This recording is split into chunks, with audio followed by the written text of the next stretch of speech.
Bom dia, Sérgio. Bom dia a todos os nossos amigos aí que estão hoje nos acompanhando aí nesse domingo aí, pelo menos aqui um domingo de sol, um dia bonito. Não sei como está aí no Rio de Janeiro, mas em Gramado está um belo de um dia. Está nublado. Nublado. Para que nós possamos renovar a última live, né? A gente teve aquele probleminha do sistema de gravação lá da plataforma do YouTube, gravou, depois só ficou 7 minutos lá. E o que a gente leva para o pessoal que está aí nos acompanhando no dia de hoje é que, quando a gente renova essas lives, normalmente a gente acaba adicionando alguma coisa a mais que não aconteceu na anterior. Embora naquele dia tenha sido um dia bem especial em termos de astrologia, que você deve comentar aí também, mas o que a gente espera é que o pessoal hoje possa aproveitar essa nossa live de hoje e que ela nos traga bastante informações e que essas informações sejam bem interessantes. A gente gostaria de comentar aí para o pessoal que está nos acompanhando que o Movimento Internacional de Consciência Cósmica vai continuar aí na sua caminhada desse ano de 2023 com diversas lives e trazendo muitas informações novas, trazendo pessoas, palestrantes novos, também trazendo aqueles que já fizeram palestras para a gente, como o Sérgio, e que a gente traga aí uma renovação de informações, porque a coisa está pipocando aí para tudo quanto é lado. Hein? Tem muita informação interessante. Esse ano, independente de qualquer coisa, vai ser um ano muito especial. Bem, primeiramente, obrigado, Marco. Bom dia a todos. Obrigado por essa oportunidade. Embora a Melissa não esteja aí, também agradeço a ela, porque, embora ela não esteja, ela está sempre presente, então ela também está entre nós aqui. E, como de praxe, agradecer também Danilo Noronha, que foi aquele que fez a ligação entre nós. Eu sou muito grato. Esse aqui é um espaço muito sensível, um espaço que eu valorizo muito, do MI Consciência Cósmica.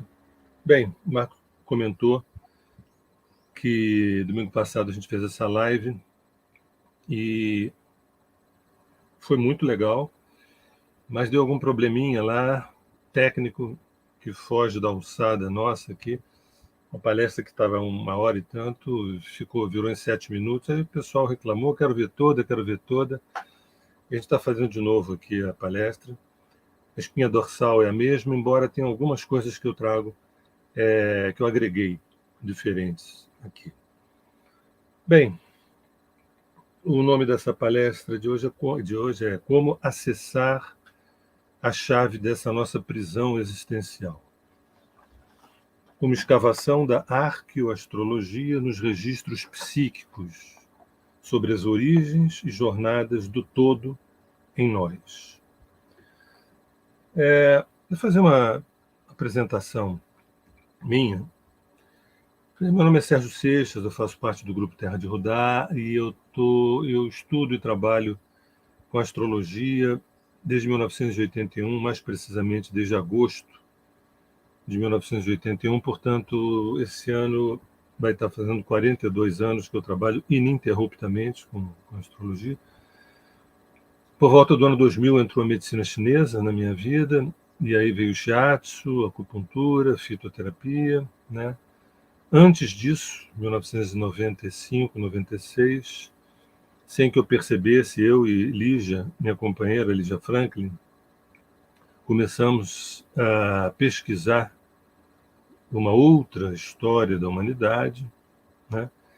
E sem falar que o meu berço primeiro foi a arte, né? Foi a música. Eu sou formado em composição pela UFRJ, Universidade Federal do Rio de Janeiro, e dramaturgia, literatura, né?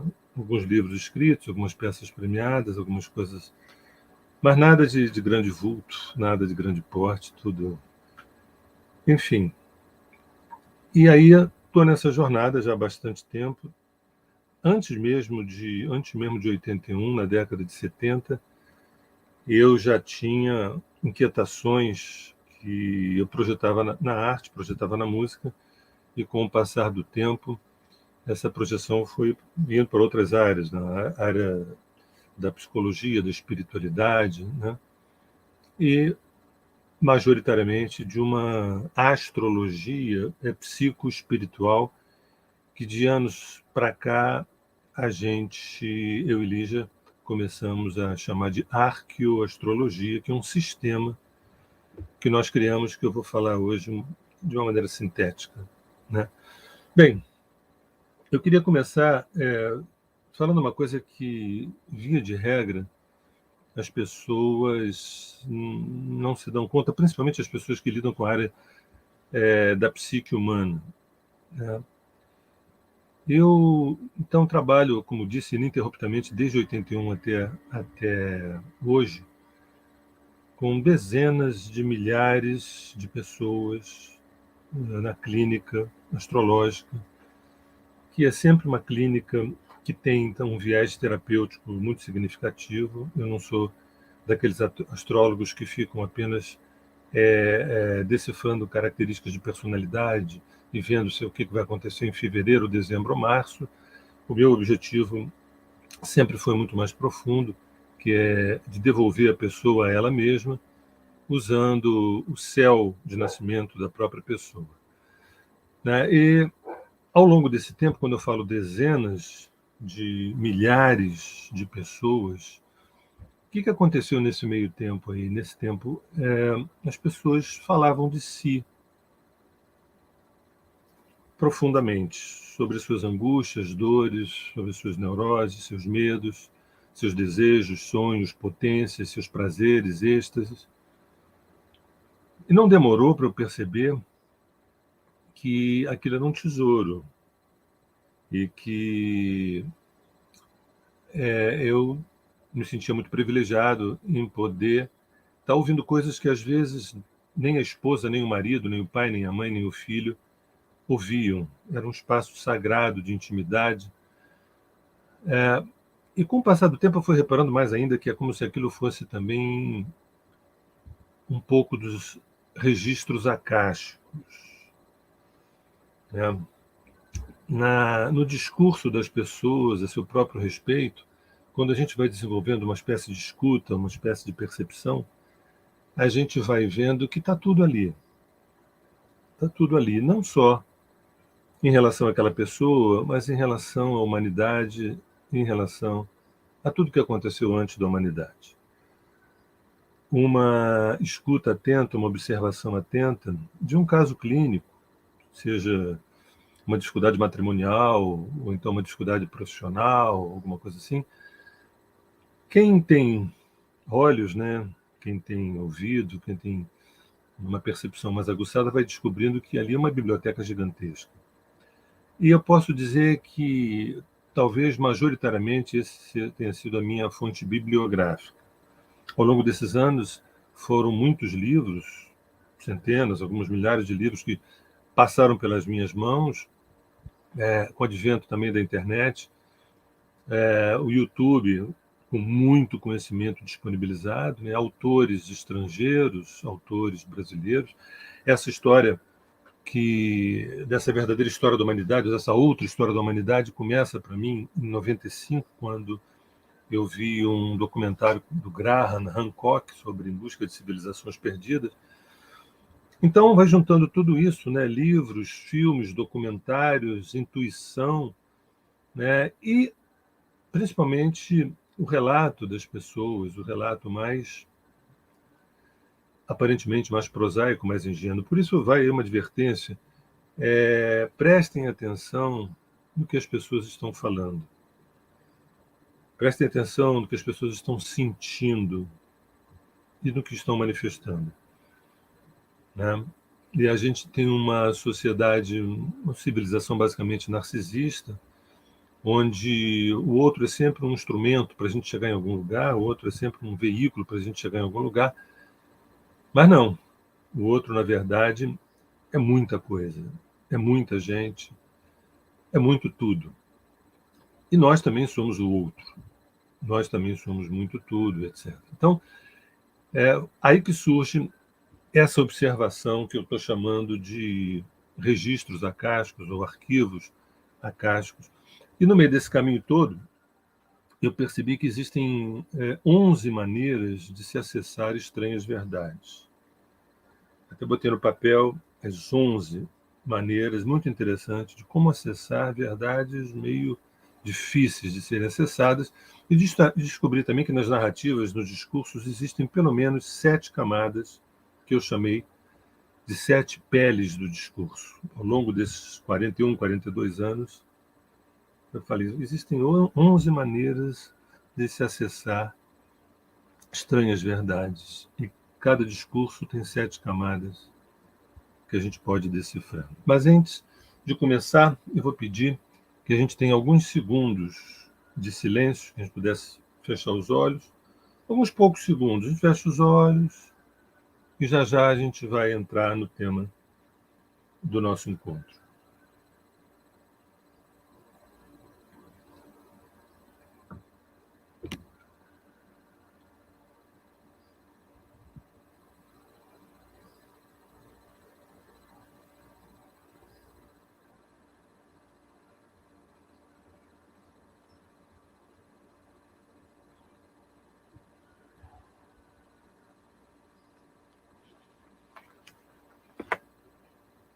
Eu sou um escravo, eu sou uma cobaia, eu sou um exoser, eu sou uma pessoa, eu sou um indivíduo, eu sou um Buda, eu sou um Deus. Bem, o que nós já sabemos, agora eu vou trazer alguns temas muito importantes daquilo que a gente já sabe, ou melhor, o que algumas pessoas já sabem, melhor dizer assim, e o que se encontra na psique humana. Primeiro, vamos lá. A gente começa com a fonte primordial, onde tudo se deu. Fonte primordial, sua evolução pela autocontemplação, quer dizer, a evolução da fonte primordial.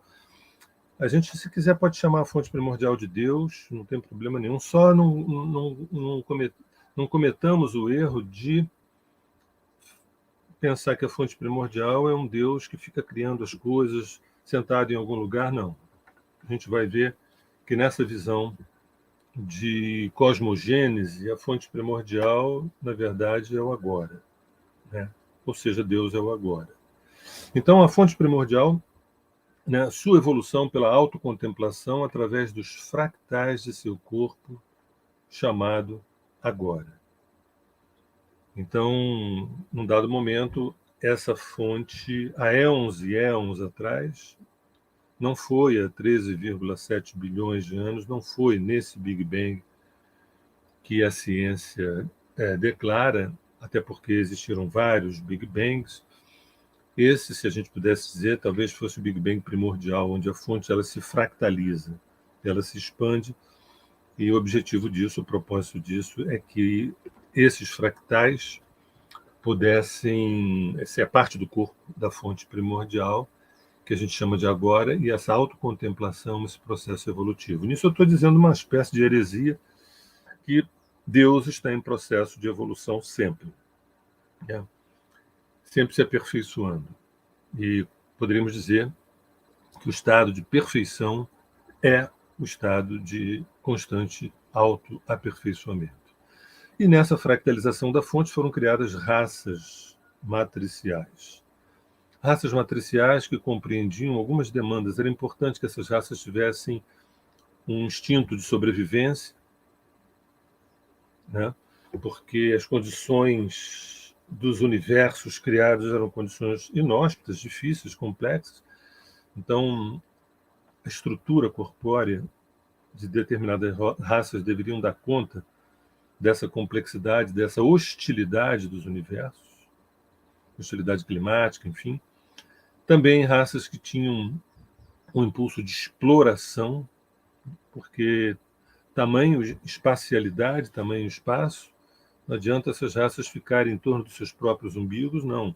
Vai e explora, e conhece, domina, né?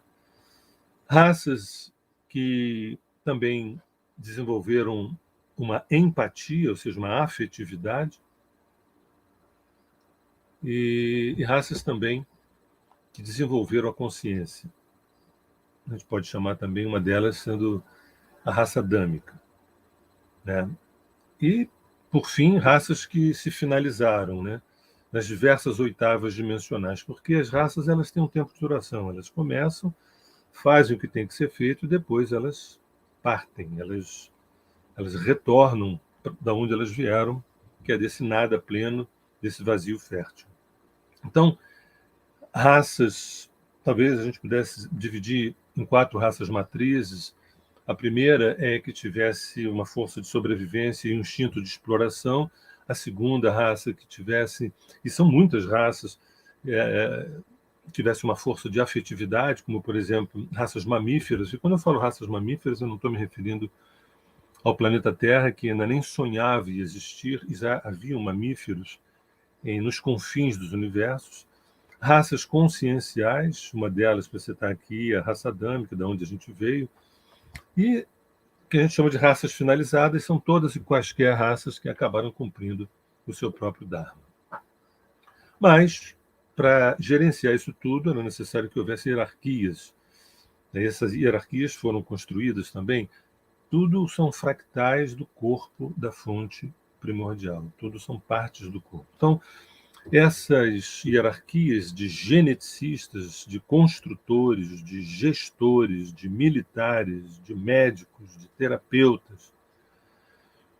Alguém pergunta assim, mas poxa, mas espera aí, você quer dizer que lá no espaço sideral existem médicos e terapeutas? Sim, existem. Não necessariamente com um estetoscópio, com jaleco branco, com CTI. Quando a gente fala de cidades orbitais, quando a gente se aproxima um pouco de Chico Xavier, né, a gente vê que logo numa camada acima da nossa cabeça tem estruturas muito parecidas com as nossas, mas num campo da nossa invisibilidade, onde as pessoas são cuidadas, Mas a gente não para por aí não, que eu acho até que nessas cidades orbitais ainda há algo muito denso. Quando a gente vai tornando mais rarefeito, mais sutil, a gente continua com essas hierarquias cuidadoras. Nisso tem militares também, né?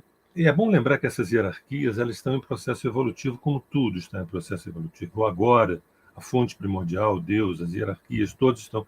Então, essas hierarquias elas cometem erros, né? Fazem bobagens, elas se equivocam, tá? Porque às vezes a gente tem uma ideia de que nós aqui somos os pecadores e a gente tem anjos, arcanjos e querubins que protegem a gente, que são pessoas excelsas.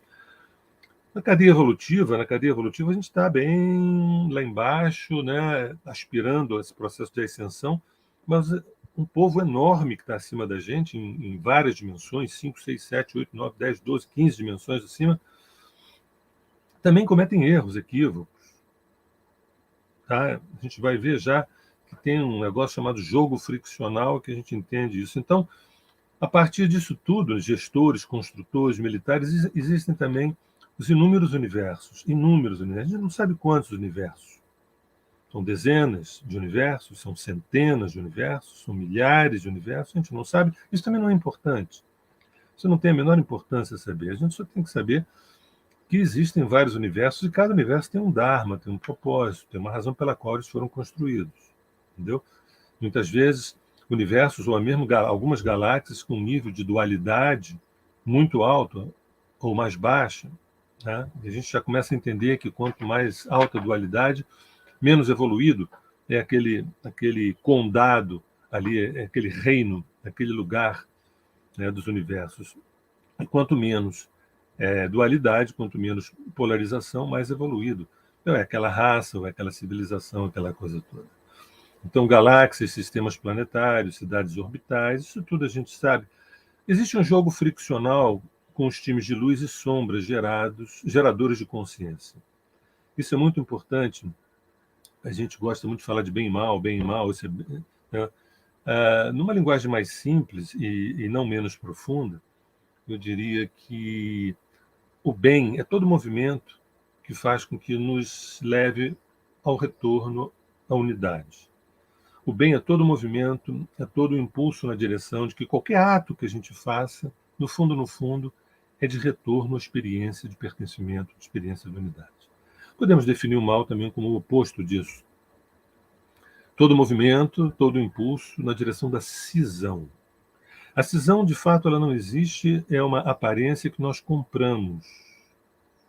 Nós compramos essa aparência de cisão e a cisão, na verdade, ela dá muito lucro. Ela dá muito lucro. Enche os cinemas, enche os hospitais, enche em dias de eleições, enchem as urnas de votos, enchem o bolso de bilionários, né? Bilionários, todos eles, né? As religiões, então nem se fala, as religiões vivem da cisão, porque se a gente tivesse desenvolvido uma pedagogia, né, da unidade,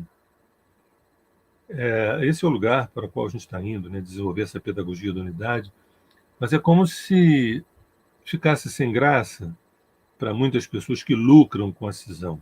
Cisão que nem existe, só existe unidade e a aparência de cisão. Quando a gente pensa, existem singularidades, eu sou uma singularidade, você que está me ouvindo agora é uma outra singularidade, não significa que nós estejamos cindidos. Agora, quando eu creio nisso, quando eu projeto uma crença nisso, começa a complicação, minha vida começa a virar um inferno a partir daí.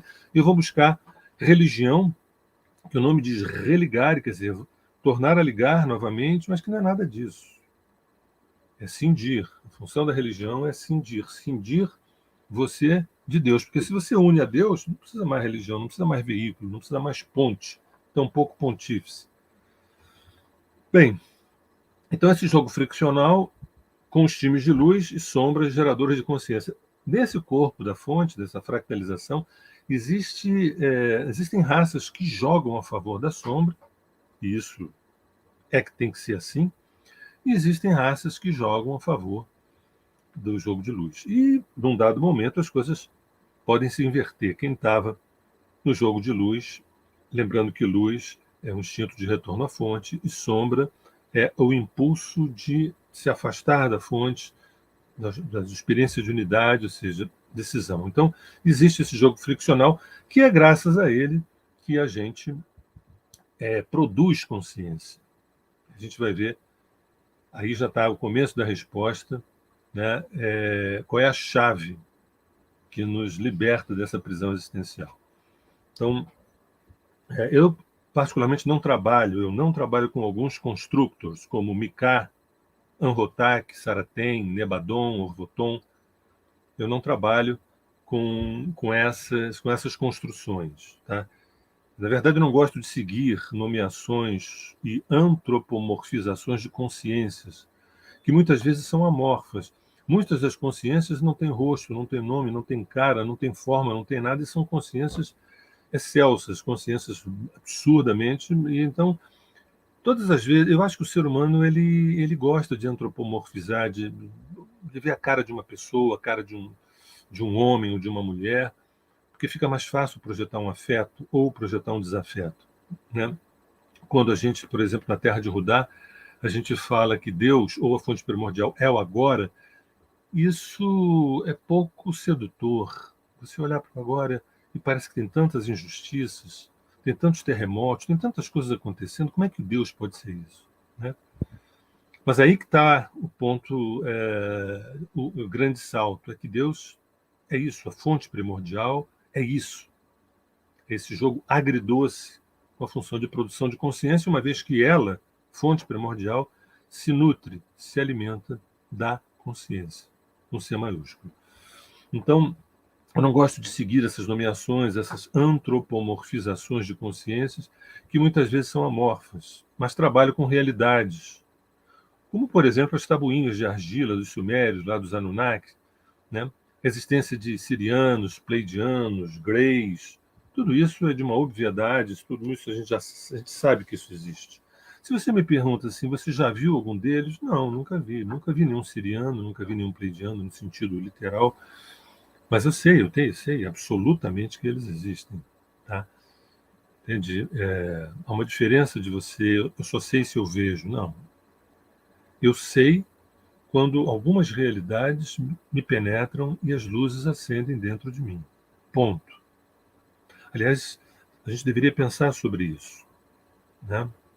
Isso é muito arriscado, mas é maravilhoso. Quando você tem alguma honestidade, alguma profundidade, alguma idoneidade, você pode se colocar disponível a receber uma informação maluca que seja, e você perceber que as luzes acenderam e você diz assim, isso existe. Ou as luzes não acendem internamente, sim, não sei, acho que não, talvez, não sei. Sei da existência de bilhões de Cristos, sei da existência de bilhões de Budas ao longo de éons e éons. Guerras, exílios, traumas, amputações, flagelos, como também êxtases de unidade, êxtases, estados de ser em profunda comunhão com a fonte. Tudo em camadas abissais do autoesquecimento, em camadas abissais da nossa psique. Sei também, assim como você, que existem seres e realidades dimensionais, gradientes de dualidade, federações, confederações, né, organizações etéricas que dão conta que, não só daqui, não, isso aqui é apenas um pedacinho, né, mas dão conta de muita coisa. Imagina, são vários universos. A questão não é a fonte primordial estar sentada num trono administrando, não. Claro que todos são a fonte primordial, todos são fractais, todos são pedaços da. E existem hierarquias que fazem essas gestões, né? Mundos e universos paralelos, realidades ficcionais, holográficas, tudo isso a gente já sabe. Como também a Terra, que a Terra é um laboratório, que a Terra é uma fazenda de alimentos para alguns seres que nem moram aqui, nem estão aqui, que a Terra é uma prisão, que a Terra é uma escola, a gente sabe disso, né?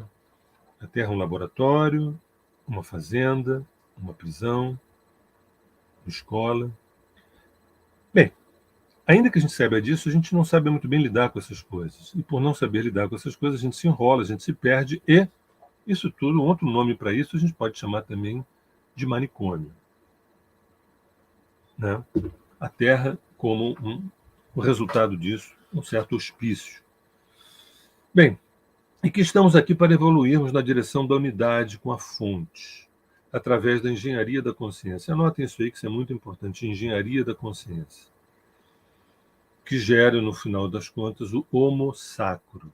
A gente já sabe também que o Homo sapiens é uma manipulação dos Anunnaki, 250 mil, 300 mil anos atrás. A gente já sabe disso.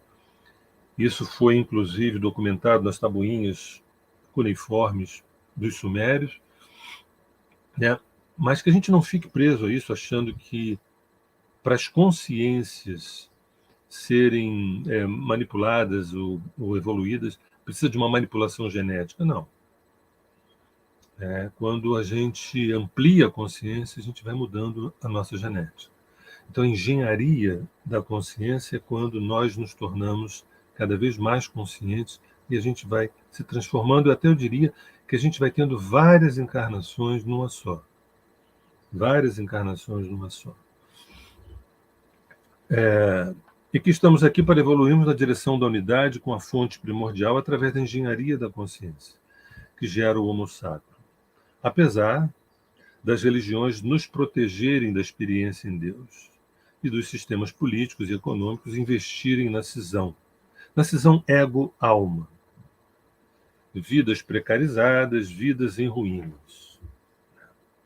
Então, o que estamos fazendo aqui? Produção de consciência. Produção de consciência. Isso que a fonte exige que a gente faça, isso que as hierarquias invisíveis fazem o controle dessa peleja, dessa saga, com um jogo de luz e sombra no dia a dia. Por isso a gente, na Terra de Rudá, chama dessas realidades agridoces, que é o corpo da fonte primordial. Então, a produção de consciência, quanto mais produção de consciência, isso gera mais amor. Quanto mais amor e qualidade de amor, a gente vai na direção da unidade. E essa unidade é a experiência de comunhão com a fonte. Lembrando que conhecimento pelo conhecimento não diz nada. Conhecimento sem amor é só conhecimento. E conhecimento pelo conhecimento é como se você entupisse a estante de livros, ou não leu nenhum, ou leu todos e não conseguiu fazer uma síntese, não conseguiu integrá-los, não conseguiu compreender profundamente. Conhecimento sem amor não serve para nada. Não sabe onde a gente vai enfiar essa tralha. E o conhecimento com amor gera sabedoria. Sabedoria que é o fruto da união entre conhecimento e amor. Lembrando que ter consciência é uma coisa, ser consciente é outra coisa, e ser consciência é outra coisa ainda. Ter consciência, muitos de nós temos, consciência de muitas coisas, a gente acaba fazendo as mesmas bobagens de sempre. Eu cito o exemplo de a gente sabe que não deve comer, sabe que não deve beber, sabe que não deve fumar, sabe que não sabe, e faz tudo isso. E a pessoa tem consciência. A pessoa que é consciente, não. Ela já não come o que sabe que faz mal, já não bebe o que sabe que faz mal, já não fala o que sabe que faz mal e por aí vai. E ser consciência é um outro patamar. Ser consciência, a gente já está bem próximo dessa unidade com a fonte. A consciência é um território incapturável, não aprisionável. Aí já está o pulo do gato para o nosso encontro de hoje, a chave para nos libertar dessa prisão existencial é a consciência. Onde quer que estejamos e como estejamos, a consciência é a chave para a porta de saída de prisões e estados de autoesquecimento, estados de autoabandono. Então, essa consciência, né, esse ser consciente, ele vai na direção de se auto-recordar. Toda cura passa pela memória. Toda cura passa por um processo de auto-recordação. E aí vem uma coisa que eu vejo muitos esotéricos dizendo que a gente tem que sair daqui, sair da Terra, sair daqui, sair daqui, sair daqui. Eu digo que não. Acho que a gente tem que entrar aqui e sair aqui. Né? Entrar aqui, porque muitas vezes a gente fica fronteiriço, a gente não está lá nem cá. E é uma loucura, a gente não acaba não entrando no âmago dos seus temas, dos seus conflitos, da sua natureza, da natureza do planeta, da natureza do conflito humano. O que a gente vê? A gente não entra, a gente fica ali querendo se distrair. A gente tem que entrar aqui e sair aqui. Tem gente que fica obsessivo, tentando sair daqui, achando que uma nave vai passar e vai resgatar, mas só vai resgatar os que são conscientes. Então, a partir de agora eu vou me tornar mais consciente, porque essa nave pode... Bobagem, bobagem, bobagem, bobagem. Não tem nave nenhuma que vai resgatar ninguém. Essa saída daqui é através da própria consciência. Mas, Sérgio, não existem naves? Existem naves. Naves concretas, naves de metal, existem naves que não são visíveis, não são tangíveis, existem naves que são enormes, não existe isso tudo. Você já viu isso tudo? Não, mas quando eu entro em contato com isso, todas as luzes em mim acendem. Você, por exemplo, você já viu alguma cidade intraoceânica? Você já viu alguma cidade? Alguém já te mostrou alguma cidade intraterrena? Pois é. Eu nunca fui numa cidade intraterrena, tampouco numa cidade intraoceânica. Existem seres que moram tanto dentro da Terra, e a Terra não é exatamente oca como a gente imagina, né? Tampouco, eu nunca vi cidades intraterrenas, mas eu sei que existe. Intraoceânicas, eu sei que existe. Por outro lado, crenças são resíduos tóxicos de uma consciência que foi erodida pelo medo da potência e seus apequenamentos. A consciência nos leva à nossa autofinalização. E nosso ego, ao desconhecer esse Dharma, ele resiste. O nosso velho ego, ao desconhecer esse Dharma da autofinalização, de nós nos autofinalizarmos, ele resiste. Alguém pode estar pensando, mas Sérgio, o que você está falando aí são crenças tuas, né? Pode pensar assim, não tem problema, não vou brigar, não. Mas quando a luz acende, a crença é o seguinte: você importa alguma coisa, nenhuma luz acende, nada acontece, mas você precisa acreditar naquele troço. Aqui no que eu me refiro, não. Quando alguma informação, algum conhecimento me toca e a minha vida se transforma para melhor imediatamente, eu dou anuência, eu entro em ressonância com aquele conhecimento. Estamos aqui para nos autofinalizarmos, autorrealizarmos. E o que é autofinalizar-se? É ir quitando as dívidas com o si mesmo, purgando, decantando os coágulos neuróticos que residem na psique. E aí só há duas definições. Si mesmo, em linguagem junguiana, significa self, ser que é, eu maior, Deus dentro, a fonte em nós, essa fonte primeira em nós. E o que aqui eu chamo de coágulos neuróticos, né, que residem na psique humana, são ilhas subjetivas de resistência à unidade. Isso é belíssimo. Coágulos neuróticos são pequenas ilhotas dentro da gente, são subjetivas, são invisíveis, são intangíveis, mas que existem, de resistência à unidade. A neurose é uma resistência à unidade? Sim. E muitas vezes essa resistência aumenta e vira uma psicose. Favorecendo a integração de conteúdos emocionais regressivos ao oceano psíquico. Favorecendo a integração de conteúdos emocionais regressivos ao oceano psíquico. Conteúdos emocionais regressivos. Aqui eu trago alguns estados que eu não vou aprofundar, alguns estados de consciência. Um é o estado Dipper, que é um conceito que a Terra de Rudá ela traz muito à tona, que o estado Dipper é o estado de diferenciação e pertencimento, que é o estado de iluminação, é o estado búdico, que está dentro de nós, de todos nós. O segundo é o acesso à multidimensionalidade, sem que precisar que a gente saia daqui, literalmente. O terceiro é a ascensão a estratos dimensionais mais elevados, a ascensão. O quarto é assumir-se o guerreiro da unidade. Isso é muito importante a partir de um determinado momento do nosso processo de evolução. A gente precisa perceber que nós somos guardiões, guerreiros da saga da unidade. Todos nós, um dia, mesmo aqueles que estão servindo à sombra, um dia eles viram e são guerreiros da unidade. O quinto é diluir-se nos éteres do agora, quando a pessoa ascende, desencarna e ela é absorvida por esse nada pleno. Um sexto espaço é quando isso acontece, mas ela é convocada a retornar ao descenso evolutivo e ela volta como uma espécie de referência, de farol, de parâmetro. Né? Alguns avatares retornam para mostrar como farol o caminho. Né? O sétimo estado seria ser reabsorvido pela fonte primordial. Essa reabsorção ela não se dá na morte, nem se dá no fim dos tempos. Ela se dá quando a consciência se autofinaliza. Esse é o grande gozo, esse é o grande orgasmo, esse é o grande projeto. Falar em projeto, quero lembrar que a Terra, o planeta Terra, tem um projeto, o Projeto Terra,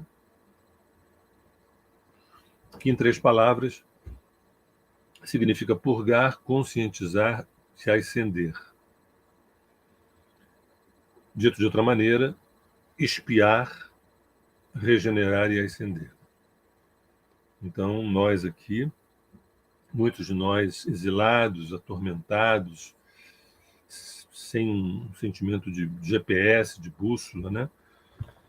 A gente vive um período de expiação, depois, através da consciência, de regeneração, e lá na frente, um dia de ascensão.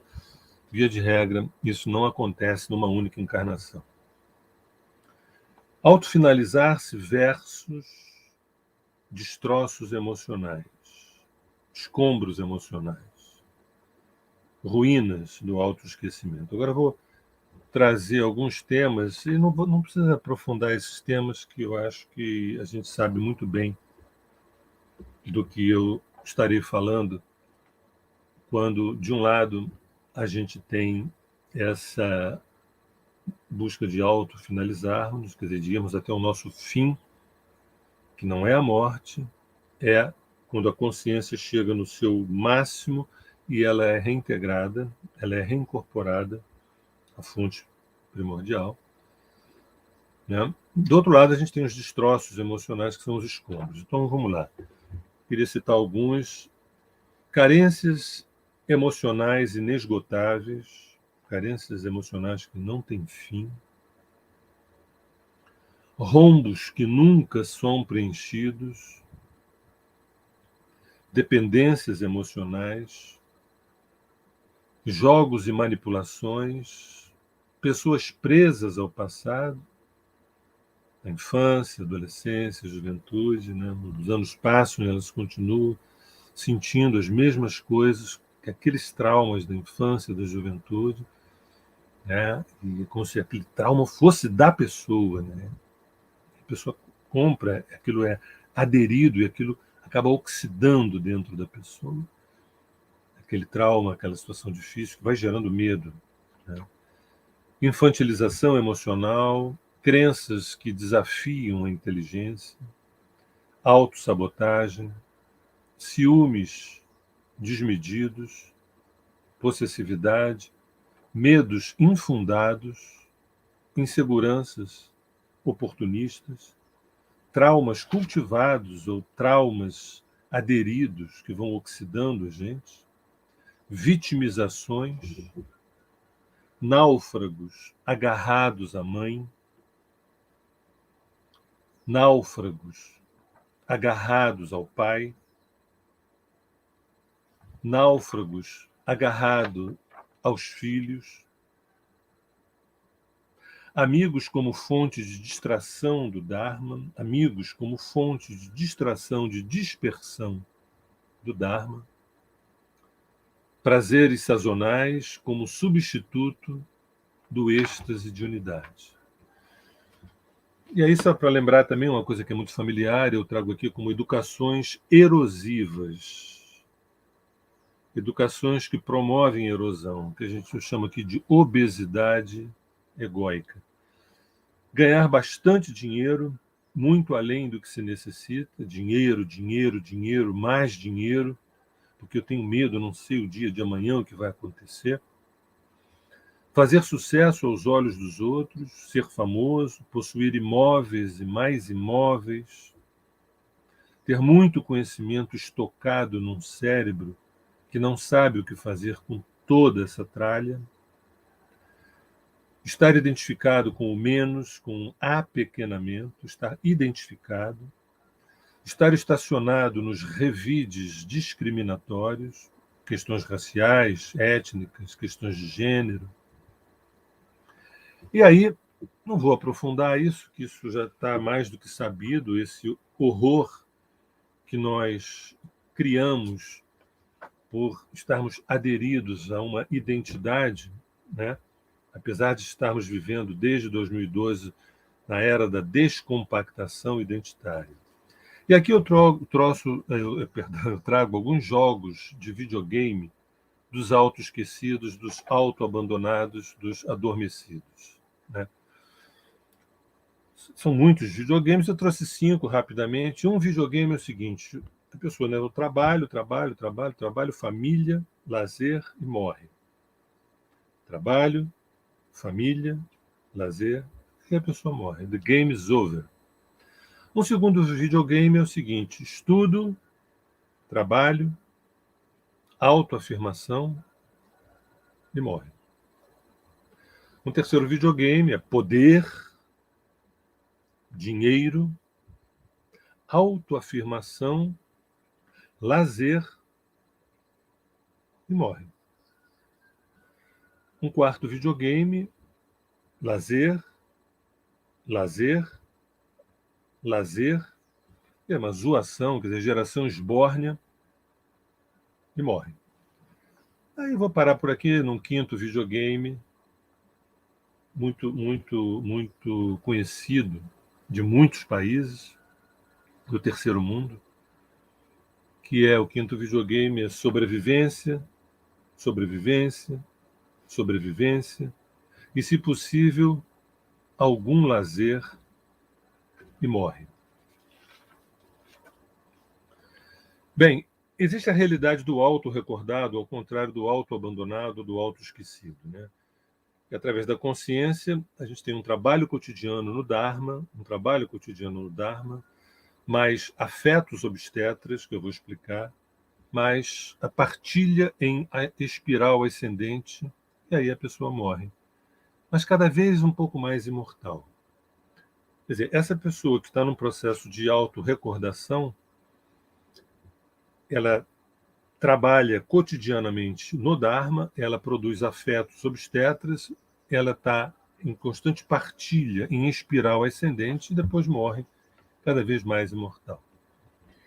O trabalho cotidiano no Dharma é um trabalho que você está trabalhando no cerne do teu propósito existencial, no teu propósito encarnatório. Afetos obstetras são afetos que geram nascimentos, que geram criações, que geram novos partos, e não afetos que geram uma espécie de biombo ou de bunker para me proteger de mim mesmo, me proteger do mundo, algo assim.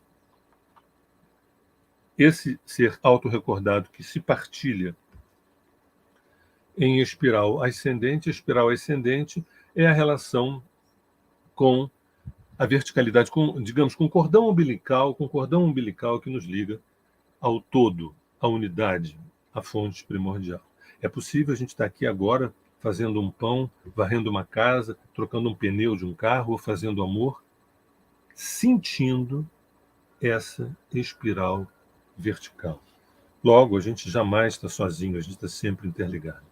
Recentemente, eu tive contato com uma pessoa muito querida que me perguntou, fez uma pergunta assim, muito dramática. Ela me perguntou assim: mas Sérgio, você me falou que você, na tua juventude, teve 4 pais ontológicos que te seguraram pela mão e te caminharam, te ajudaram até um determinado ponto da tua vida, até que depois você soltou a mão desses 4 pais ontológicos, não biológicos. Como é que eu faço para poder me sentir acompanhada por essas consciências que podem me nutrir? E eu, de pronto, respondi: você precisa sentir que está morrendo. Você precisa sentir que você está morrendo. Essas coisas que eu estou falando, muitas delas são legais, são interessantes, outras eu discordo daqui, discordo dali, e são, né? Mas não, esse não é o meu objetivo. Eu não estou trazendo aqui reflexões filosóficas. Quisera eu ter a humildade de dizer o seguinte, gente, olha só, esse aqui é só meu ponto de vista, tá? Cada um tem o seu. Claro que cada um tem o seu, claro que esse aqui é meu ponto de vista, evidente. Mas eu não trago isso no status da filosofia, eu trago isso no status, para mim, da verdade. Existe a verdade. Eu não sou daqueles que dizem assim, existem 1000 verdades, existem 1000 versões. Existem 1000 versões, 1000 realidades, 1000 verdades transitórias, mas existe também a verdade. Né? Então, quando você não sente que está morrendo, morrendo não é morrendo para ser enterrada, não, que a vida está escapando, a vida está escapulindo, a vida está passando, e você não se capturou, você não se resgatou, você não chegou em você, você não está presente. Quando você percebe isso, você pode dizer assim, bem, então eu acho que é isso que o Sérgio estava falando, eu acho que eu estou morrendo. Sabe quando uma pessoa está se afogando e que você loucamente estende a mão para que alguém possa te puxar? É isso, você tem que sentir que você estava se afogando. Mas se afogando em quê? Na ignorância, na inconsciência, no autodesconhecimento, no autoabandono, nas distrações deliciosas que nos oferecem, nas dispersões glamurosas que nos oferecem. Escuta, a gente tem um trabalho, a gente foi convocado para estar aqui para fazer o quê? Fazer o quê? É aquele videogame? Trabalho, família, lazer e morre, é isso? Meu maior afeto é com meus filhos, meu maior afeto é com meu marido.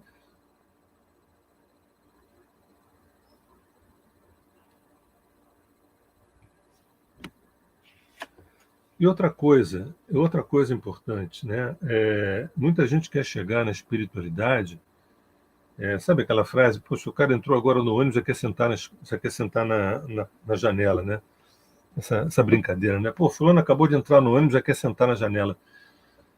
Esse tema da espiritualidade é trabalho árduo, que começa com a psicologia, começa com as psicoterapias, depois com práticas e com asceses, tá?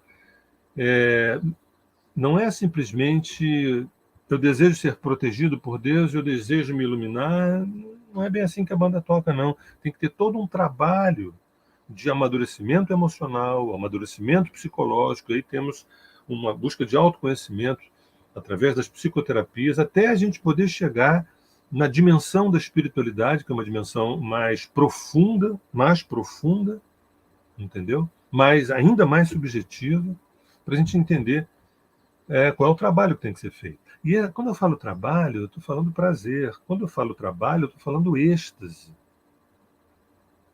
Tá? A gente usa a palavra trabalho como uma coisa muito pesada, muito equivocada. Essa é a nossa história.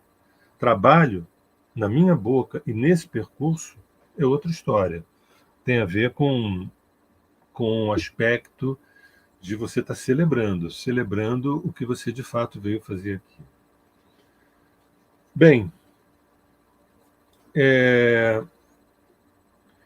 existem hierarquias balizadoras, mais o grande corpo autorregulador. Né? Hierarquias balizadoras que nos. A gente não está só, tá? É sempre bom lembrar que essas hierarquias balizadoras, a gente tem uma turma que está com a gente, desde sempre. Né? E não pensem vocês também que essa turma só está contigo, essa turma está com você, mas está com uma opção de gente também. Né? E essa turma conversa com a gente através de sinais, através de coisas que acontecem, né? Livro que cai, um telefonema que toca, uma pessoa que diz uma palavra. Né? A gente tem um contato com a fonte primordial e com suas hierarquias pelo menos 24 horas por dia, sem entrar em aspectos obsessivos com isso. É natural. Você brincando com um gatinho, você jogando um futebol, se você está atento, você está sendo ali acolhido. A possibilidade de você ficar só é de 0%. A possibilidade de, no fundo, você se sentir abandonado é de 0%. Tem uma equipe, que a gente chama aqui de hierarquias balizadoras. Né? E também tem o grande corpo autorregulador. A gente pensa que tem alguém maquinando tudo para a gente ser feliz ou não ser feliz, ou algo assim. Existe um grande corpo autorregulador que eu chamaria o agora, né? O agora, ó, esse agora. Esse agora, ele está em todos os universos nesse momento. Todos os universos, na Lua, por exemplo, em Júpiter, em Saturno, em Andrômeda, tá? Em Sírios, as estrelas, existe o agora. Sabe quando a gente ouve pela primeira vez? Deus é onipresente. É isso.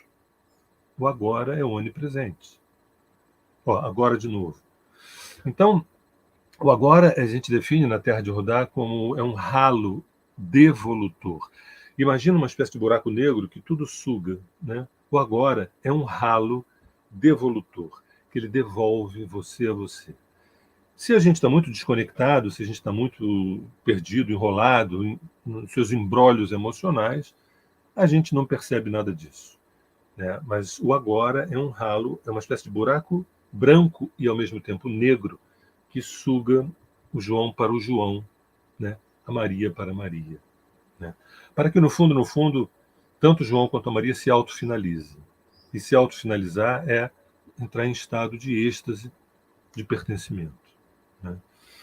O agora é o corpo da fonte que nos estressa, o agora é o corpo da fonte que nos estressa friccionalmente na tentativa de nos finalizarmos, vencendo a aparente cisão, ou seja, integrando a cisão ficcional, essa ficção chamada cisão, criada pela sombra, e em singularidade, em estado de diferenciação, vivermos em pertencimento com a unidade. O que a gente também, na Terra de Rudá, chama de estado díper. É necessário falarmos um pouco sobre a psique humana. Somos muitos em nosso DNA. Há de se ter um ego maduro, há de se ter um ego trabalhado, amadurecido para fazer a gestão de tamanhas informações paradoxais, para que nós consigamos sustentar a usina de afeto que mora em nosso inconsciente, para que a gente consiga sustentar a usina de afetos que mora em nosso inconsciente. Eu trago aqui, esse material não foi colocado na primeira live, que foi perdida, são alguns tópicos sobre a psique contemporânea nessa época, nessa era da descompactação identitária, que começa em 2012 e é aprofundada em 2020, né? Então, a pergunta que fica, para onde é que está indo a nossa psicologia, né? Digamos, a psicologia ocidental, para onde é que nós estamos indo? Para onde é que as psicoterapias, as psicologias estão indo para esse novo humano, para esse novo ser humano, para esse novo mundo que está surgindo? Do ponto de vista sexual, existem muitas maneiras de se desejar e de se expressar esse desejo. Não é mais 0 ou 1. Do ponto de vista familiar, afetos transsanguíneos, via de regra, são mais interessantes que aquelas velhas formas de amar de pai e mãe, que não se atualizaram emocionalmente. Cada vez mais, principalmente essa geração de Urano em Aquário e Peixes, a geração nascida de Netuno em Aquário e Peixes, a geração nascida agora com Plutão entrando em Aquário e depois em Peixes, quer dizer, os 3 últimos planetas, que são 3 pulsões psíquicas, nos últimos 2 signos. As crianças que nascem, né, que já nasceram com Netuno com Urano em Aquário, Urano em Peixes, enfim, que psicologia vai dar conta desses seres que estão muito mais ligados ao aspecto da transcendência e também da imanência, né? Então, se um pai e uma mãe não se atualiza do ponto de vista emocional, se um pai e uma mãe não se atualiza do ponto de vista psicológico, do ponto de vista espiritual, são os vínculos transsanguíneos que vão trazer uma nova noção de familiaridade. Nessa psique contemporânea também a relação produtiva, cada dia surge uma atividade produtiva nova, inventada por esse novo ser humano. Cada dia surge uma profissão nova. Isso é maravilhoso. Não era assim. Antigamente tinha um médico, um engenheiro, arquiteto, né, o comerciante. Hoje em dia, isso é maravilhoso. A psicologia contemporânea, as psicoterapias estão preparadas para lidar com esse ser humano que é muito demandante, de altíssima complexidade. Nós estamos sendo ungidos pelas centelhas aquarianas, ainda antes de entrar na era de Aquário. Questão governamental, quer dizer, haverá uma despolarização direita-esquerda e uma macro-governança plural. Estou afirmando isso, que haverá uma despolarização direita-esquerda e uma macro-governança plural. Ainda que não pareça hoje. Mas eu não vivo do hoje. Um astrólogo não vive do hoje. Um astrólogo ele tem um horizonte amplo, ele olha com um tempo mais alargado. Quando eu falo de macro-governança plural, não pensem no Fórum Econômico Mundial, não penso no Klaus Schwab, nada disso. Esse pessoal aí é da sombra. Eu estou me referindo a algo da luz, né? E aí a grande pancada é quando os exoseres forem revelados. Quando, e está chegando o dia, né, paulatinamente, desses exoseres serem revelados. A revelação de exoseres entre nós, desde sempre e muito antes, como também a revelação desses exoseres dentro de nós, dentro do nosso DNA, ou seja, daí o surgimento da exoastrologia. E também das religiões, sem falar nas religiões, né? A interrupção da infantilização emocional das pessoas ligadas à religião. Um dos grandes dramas das religiões é que elas nos infantilizam emocionalmente, elas nos infantilizam psicologicamente. Para mim, isso é uma causa assim muito difícil, muito complexa e que me chama a atenção desde sempre. É o potencial de infantilizar as pessoas que se aproximam da religião. A busca do papai, a busca da mamãe, a busca de alguém que está fora, ou alguém que está idealmente dentro, esse alguém que vai nos libertar, nunca fala do aspecto da cocriação. Nunca se fala da cocriação. Do processo de Lennon e McCartney, Roberto e Erasmo, por exemplo. Um faz a letra, outro faz a música. Não. Né? Lá fora alguém me ajuda, ou tem aqui dentro, mas esse aqui dentro também não me torna um ser humano melhor. Eu posso dizer que Deus está dentro e meus conflitos continuam os mesmos, as minhas neuroses continuam as mesmas, e eu fico repetindo que nem um papagaio aquilo que eu li num livro de autoajuda. As religiões, no primeiro momento, na questão introdutória, ajudam muito do âmbito assim, de organizar um pouco moralmente famílias destroçadas. Famílias onde tem alcoólatras, onde tem feminicídios, onde tem situações violentas. Via de regra, as religiões têm um poder, como se fosse mais ou menos a função de Confúcio na velha China, mas não a função de um Lao Tse, que é uma função mais profunda. Né? É muito importante para uma civilização ter o aspecto organizacional, né, que Confúcio traz, do ponto de vista da civilização. Mas, no final das contas, é Lao Tse que é o ponto central, que é a experiência de êxtase de unidade. Né? E se isso acontece, para que religião? Tecnologias manipulatórias versus tecnologias do conhecimento que liberta. Tecnologias manipulatórias versus as maravilhosas tecnologias que nos fazem acessar milhões de conhecimentos que nos libertam. Nesse momento, a gente tem nas mãos a possibilidade de a gente sair da condição de objeto para a condição de sujeito. A psicoterapia contemporânea que não cuida apenas de estados neuróticos ou psicóticos, mas através de uma arqueopsicologia, resgata das camadas profundas da psique humana o Buda adormecido, o Buda soterrado por milênios de autoesquecimento e autoabandono. A psicoterapia contemporânea que não cuida tão somente de estados neuróticos ou psicóticos, mas, sobretudo, através de uma arqueopsicologia, de uma psicologia arqueológica, resgata de camadas profundas da psique humana o Buda adormecido, soterrado por milênios de autoesquecimento e autoabandono que há em nós. Né? Bem, quando eu falo, eu tenho mais um tempinho, eu tenho mais um tempinho. Quando eu falo de arqueopsicologia, eu, Sérgio Seixas e Lígia Franklin, criamos um sistema, depois de 4 décadas de trabalho, chamado arqueoastrologia, que é um sistema de 5 abordagens. Né? A primeira o objetivo é justamente isso. O objetivo da arqueoastrologia é cutucar a gente de uma maneira mais profunda para que a gente vá ao encontro das digitais desse Buda que mora dentro da gente, né? Das pegadas desse Cristo interno, desse ser que reconciliou os opostos dentro de si, né? Então a gente cria essa arqueoastrologia, que é um sistema de 5 abordagens. A primeira é a astrologia natal, que procura responder, afinal de contas, quem sou eu? É em cima da carta natal. O dia, mês, ano, local e horário do nascimento de uma pessoa, no mapa astral da pessoa.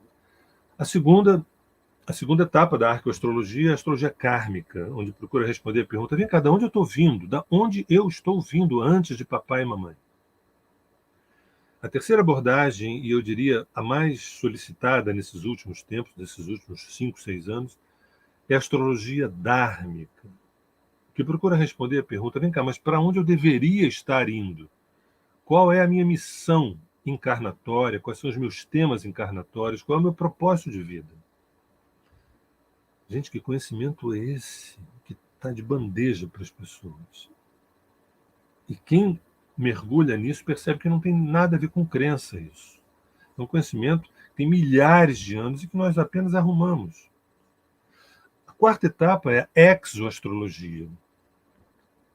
Astrologia, entre aspas, que vem de fora, que procura perguntar o seguinte: que raças estelares fazem parte do meu DNA? Que raças estelares fazem parte da minha constituição, né, genética? E, por fim, um instante criador, que é um nome belíssimo que nós demos a um conjunto de técnicas, como, por exemplo, trânsitos e progressões, né? Direção simbólica, progressão secundária, direção, revolução solar. São técnicas para dizer que momento é esse que eu estou vivendo, que momento é esse. Então, a arqueoastrologia, através dessas 5 abordagens: quem sou eu, de onde estou vindo, para onde eu deveria estar indo, que raças estelares, no fundo, me compõem o meu código genético, e, por fim, que momento é esse que eu estou vivendo.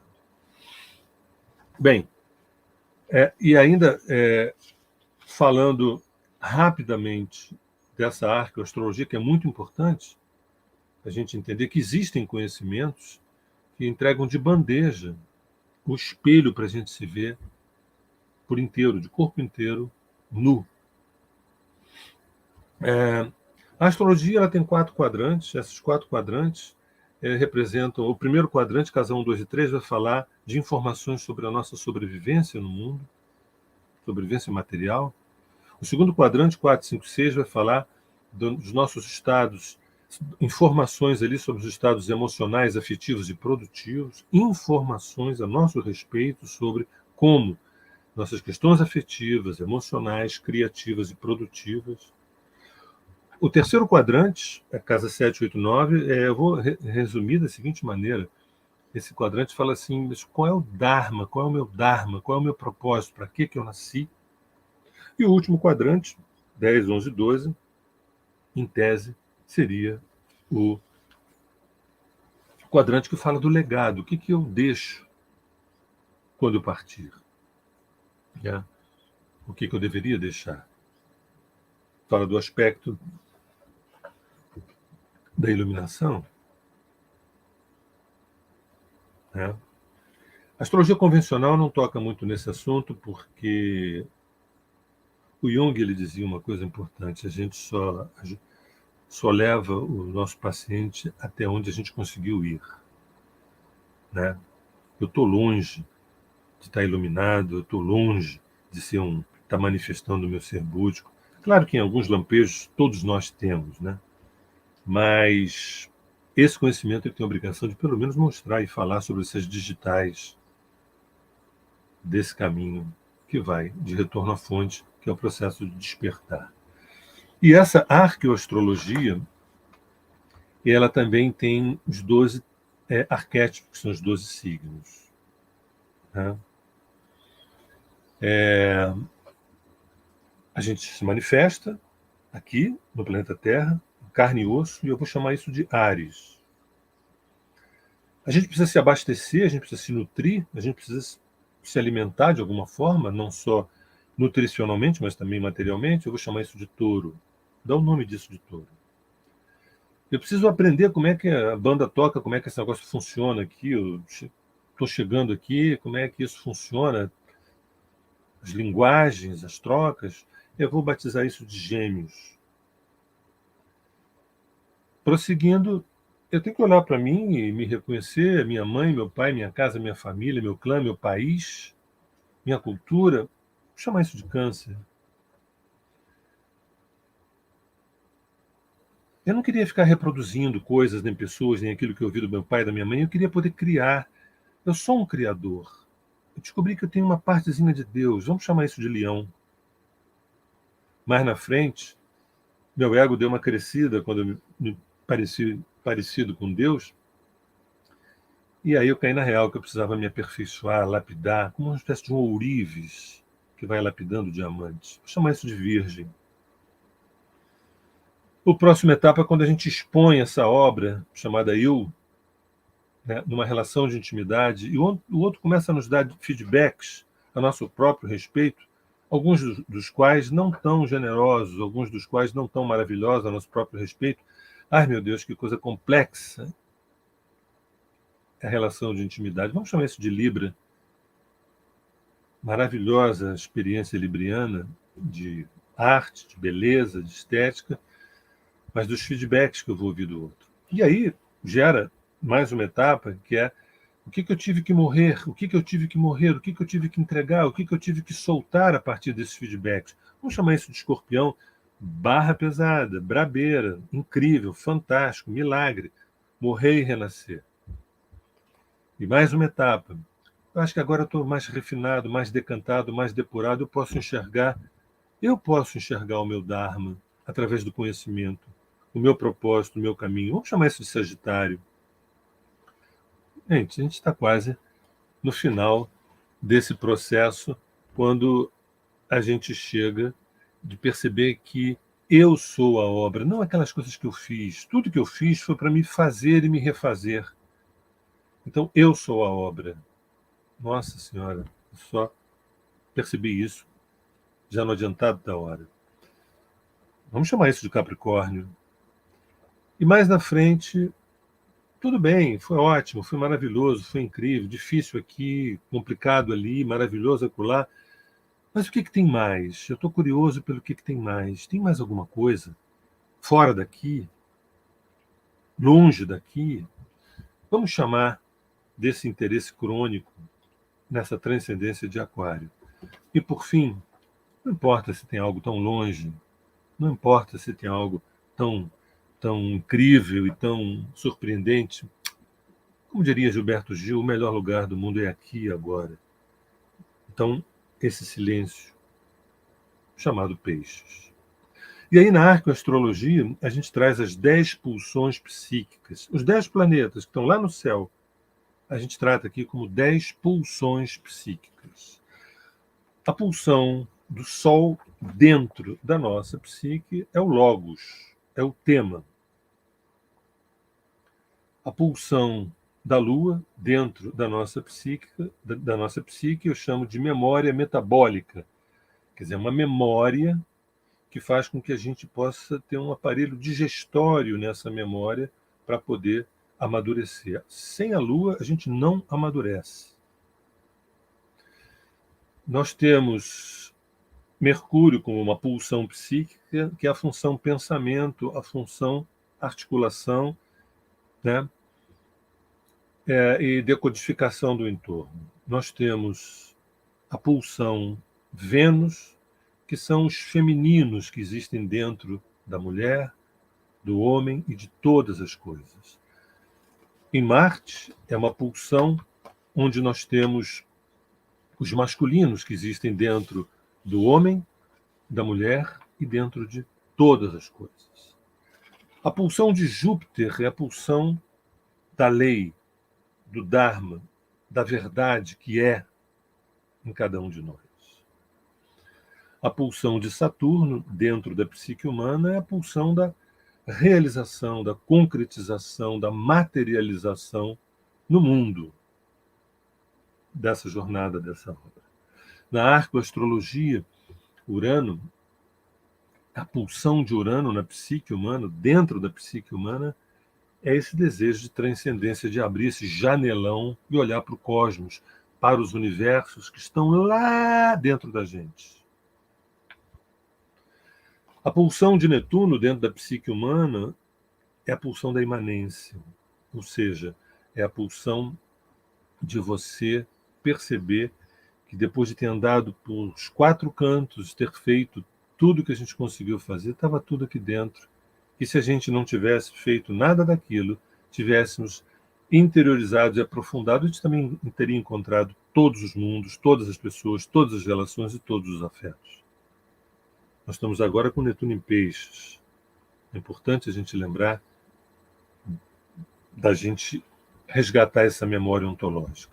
E, por fim, Plutão, como uma pulsão psíquica, né, é a desaparição na presença.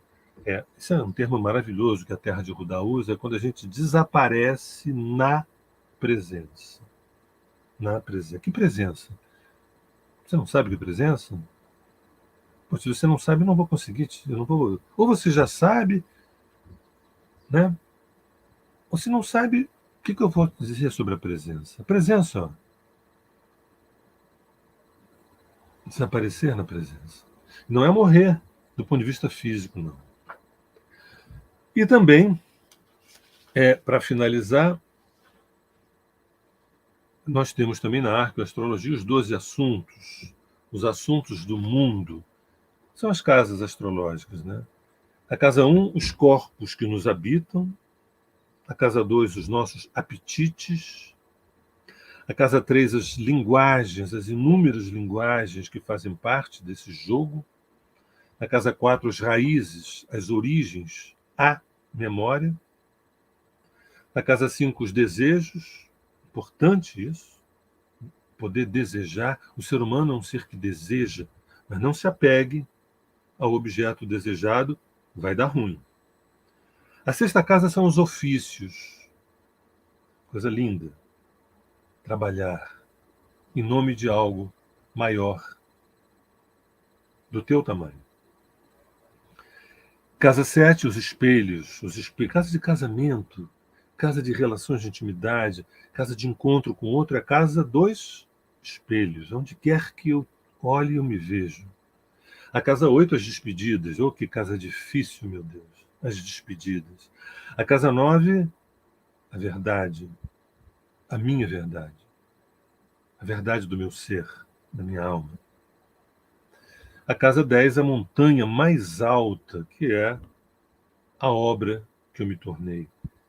A obra que eu preciso me tornar. A casa 11, o voo. Nós viemos para voar. Tem um termo no livro Parição da Presença, que é um livro que eu fiz com Lígia, que diz assim, uma frase que diz assim: voar como se pousasse, pousar como se voasse. Né? É o voo de casa 11. E, por fim, a casa 12, enfim, é o silêncio. É o silêncio da grande autonutrição. E aí eu encerro a minha fala colocando esses 3 assuntos do videogame ali, dos 3 assuntos que foram muito fortes, quer dizer, família, trabalho e amor, que é um tema que eu trago agora, para finalizar.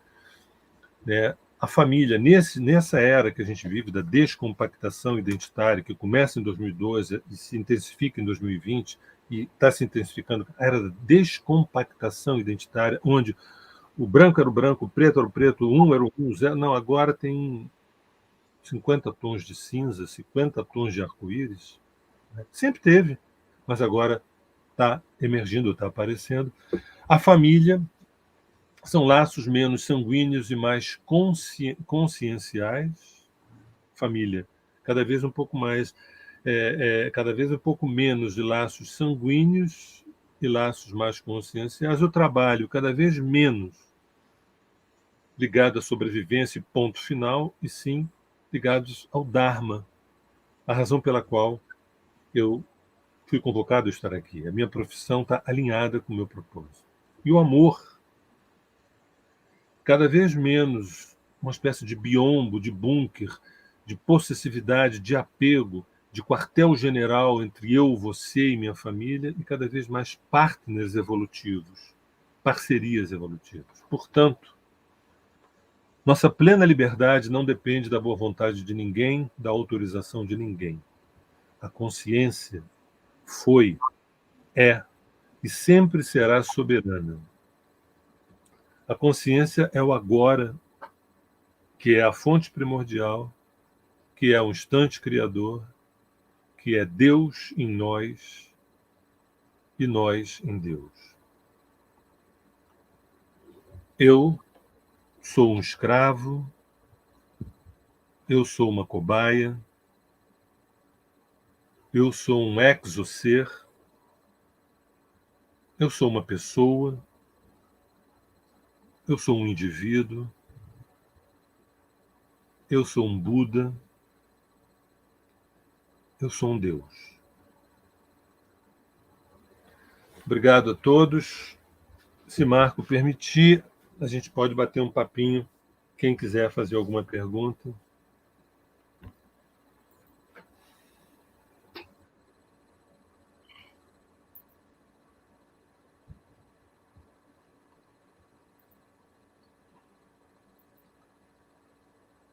Estou de volta aqui. Que bom que você está aí, Marco. Que bom. Mas estava aqui ouvindo tudo, né? Eu sei. Seria até interessante, Sérgio, a gente tem umas perguntas aqui que eu vou te passar. Você comentar a respeito da semana passada, quando você comentou que a gente estava todo num momento muito especial de lua cheia, de alinhamento, com uma coisa que você tinha comentado lá, você comentar rapidinho também aí a respeito disso. Sobre aquele céu, né? Vou falar uma coisa para vocês, alguns não estavam aqui. Nós fizemos essa live, foi quase essa, mas teve várias diferenças. Eu trouxe algumas coisas que até foi um pouco mais longa dessa vez, porque eu trouxe alguns pontos que eu não trouxe da outra vez. E eu fiquei muito, muito impressionado com aquele céu, que foi domingo passado, às 3 da tarde, né? Que era o grau exato da lua cheia, o Sol na 8, em Aquário, a Lua em Leão, né? Urano lá no topo, vários aspectos. E o resumo da interpretação que eu fiz é o seguinte: olha, o que quer que seja dito nesse momento, né? Isso eu falei semana passada.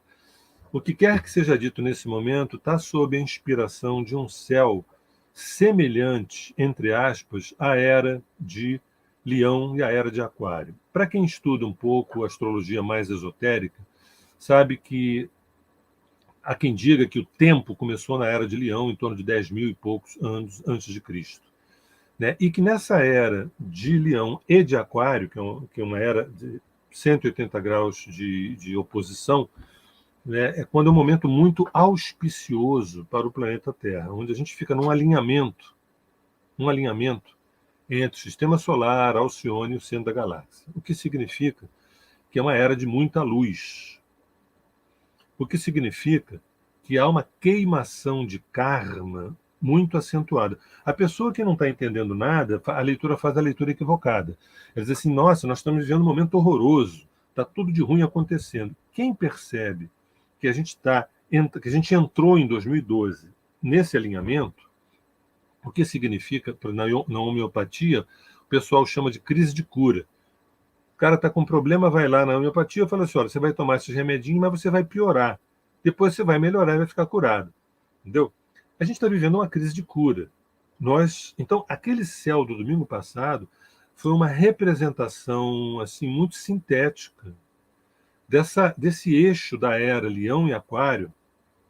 Talvez alguém possa dizer assim: mas Sérgio, peraí, vamos devagar. Todo ano tem uma lua cheia em Leão, todo ano tem essa oposição. Mas aquela configuração era de tal ponto que a gente tinha a cruz fixa, a cruz mutável, a cruz cardinal, com Urano no topo do mapa e o Sol do lado de Saturno. Sem falar Plutão conjunção Mercúrio, Vênus conjunção Netuno. Isso não é todo ano que acontece. Entendeu? Então, mas o que mais me impressionou foi o fato de nós termos o eixo da cruz fixa, que é uma cruz relacionada à esfinge, onde você tem ali os 4 apóstolos na esfinge, né, que é a representação da astrologia de Touro, Escorpião, Leão e Aquário. A gente tinha também o eixo cardinal e o eixo mutável no meio do céu em Sagitário e Gêmeos no fundo do céu, e o ascendente Áries com Libra. Então, não é uma coisa comum. Né? Aí alguém também pode perguntar: pô, mas Sérgio, peraí, você está dizendo que o céu era maravilhoso e deu ruim na live, e a live foi para as cucuias, entendeu? Eu até me permita ser um pouco exagerado no simbolismo, né? E aí eu também fico pensando que mão foi essa que tirou 1 hora e 42 minutos da live para 7 minutos? O que será que o número 7 tem a ver com isso? Essa é uma pergunta que talvez ninguém faça, mas eu fiz. Falei assim, vem cá, a live tinha 1 hora e 40. Eu falei 1 hora e 10. Hoje eu falei 1 hora e 20. Mas semana passada eu falei 1 hora e 10, depois tiveram outras considerações, que chegou a 1 hora e 42, se não me engano. E alguém, que não foi o Marco, alguém jogou esse troço para 7 minutos. E também não foi nada de censura, não foi nada de censura, não foi nada disso. Foram, para ser pragmático, foram problemas técnicos, vamos dizer assim, entendeu? Mas aí insiste a pergunta, mas então me explique por que deu ruim num céu tão maravilhoso. Olha, deixa eu falar uma coisa para vocês. Nós temos dentro da gente luz e sombra, todos nós. Todos nós que somos anjinhos maravilhosos, mamãe nos amava profundamente, nós somos uns queridos, uns fofos, nós temos demônios dentro da gente. A gente quer muito evoluir, a gente quer muito chutar o pau da barraca, mandar tudo a merda. Ou seja, em camadas inconscientes, em camadas muito profundas. Então, onde eu quero chegar? Né? Existem forças sombrias que botam o pé na frente para a gente poder tropeçar. Né? E são graças a essas forças sombrias que também a gente evolui. Imagina se fossem só coisas lindas e maravilhosas. Não. Então, Sérgio, você está dizendo que ali teve uma interferência energética? Claro que sim, houve uma interferência energética. Mas o céu não era maravilhoso por isso mesmo. O céu era maravilhoso e teve a crise de cura, é isso. Agora, pasmem, eu não acho que o céu de hoje seja igual ao semana passada, mas é um céu, não sei se vale a pena falar nisso, eu acho que tem gente querendo perguntar, mas posso dizer que o céu de hoje, para as 10 da manhã, tem Borogodó. Só para começar essa conjunção com Sol-Saturno, essa conjunção de Sol-Saturno, nós estamos fazendo duas lives, na verdade uma só, com Sol conjunção Saturno, em Aquário. Então, só para pegar isso, o que significa Sol conjunção Saturno?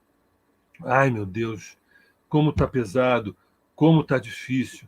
Essa vida, esse karma, esse mundo, essas coisas, está tudo muito complicado. Eu não sei se vou dar conta. Em Aquário, escuta, consciência, transcendência, abertura, luminosidade, espaço. Em outras palavras, consciência cósmica. Em outras palavras, movimento internacional, consciência cósmica. www.m.i.consciência cósmica. Por que será que o nome é esse também? Então, gente, A gente vai abrir aí a gente já tem algumas perguntinhas que o pessoal então vamos colocou lá. Ali. E a gente vai abrir agora esse momento para as perguntas e respostas. Eu acho que uns 15, 20 minutos aí a gente. Mas nada engessado. Né? Nada engessado, porque muitas das vezes, às vezes a pessoa quer fazer uma pergunta, e quando você ingessa as coisas, elas acabam não acontecendo. Mas entrando aí nessa conversa do Sérgio no final, é muito estranho, né? Talvez o Sérgio Mora ele possa ter me explicar isso daí. Eu tenho, por exemplo, aqui em Gramado, diversas fotos que eu fiz, sempre de objetos que aparecem, né? E eles sempre estão atrelados quando tem uma lua cheia, uma superlua. Agora é um negócio muito estranho. Então, por exemplo, essa semana que antecedeu essa lua cheia e depois da lua cheia, pô, eu fiz algumas fotografias de celular e captei um negócio que não dá para entender. Uma eu até tinha mandado para o Sérgio, mas eu Eu tenho. vi, eu vi fiquei com a pulga atrás da orelha. Eu falei, que é isso?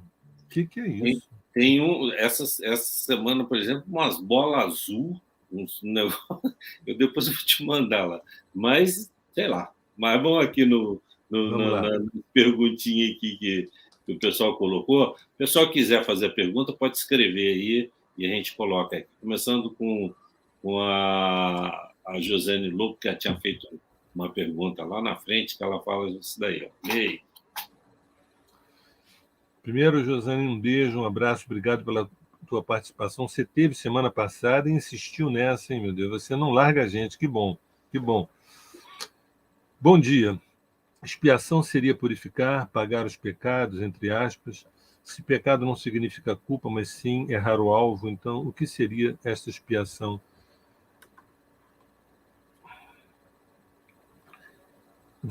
Podemos usar a palavra pecado para eu virar as costas para o meu self, para o meu ser que é, para a fonte que é em mim, virar as costas e deixar o meu ego autônomo, tomando as decisões que ele achar melhor. Isso eu estou em estado de erro, eu estou em estado fora do Dharma, eu estou em estado de pecado. Purgar é decantar, é purificar essa cisão entre o ego autônomo e uma alma abandonada, né? Uma alma não contemplada.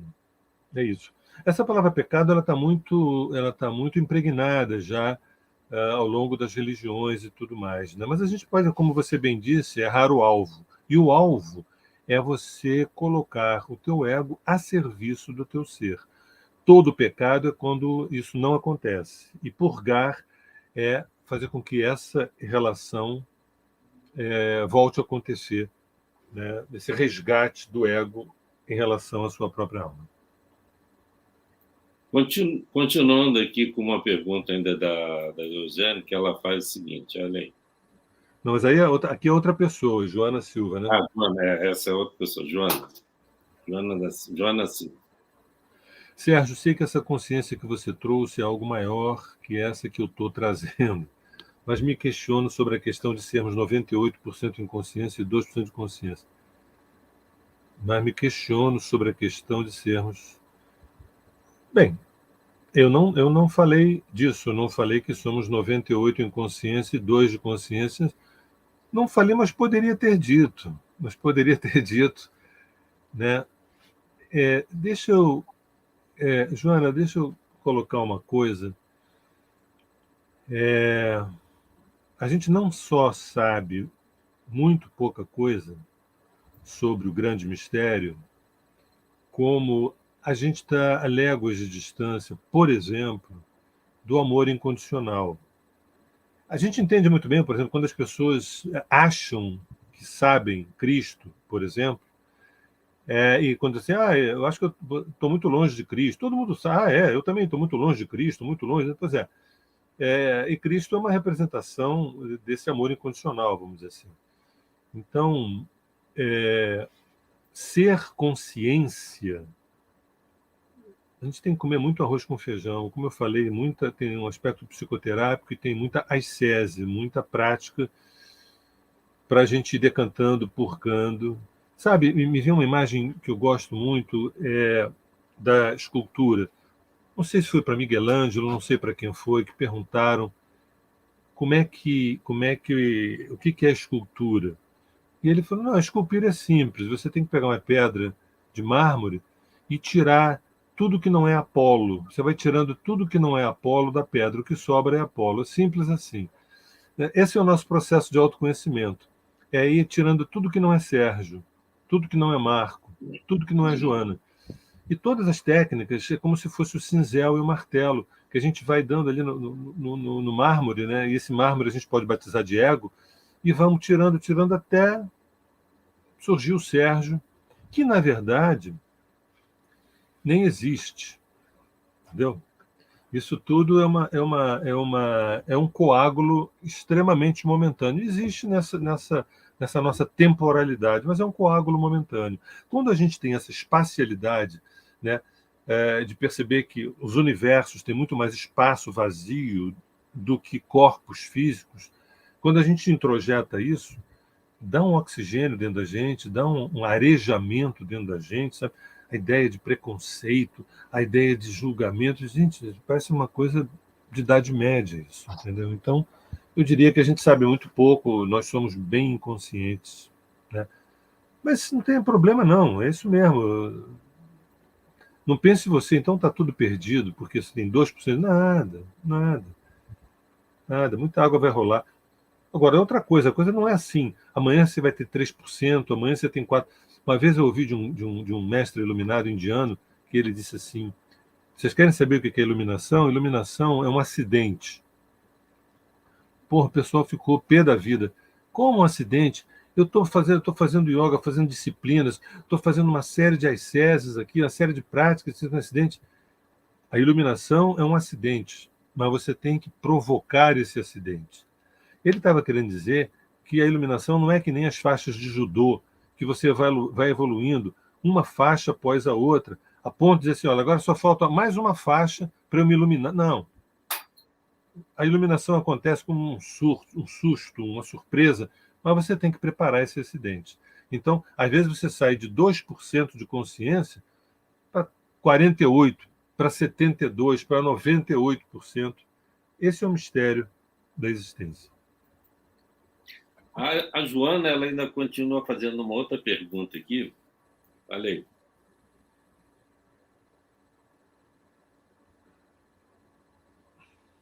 Isso dificulta o nosso caminhar para essa chegada à consciência.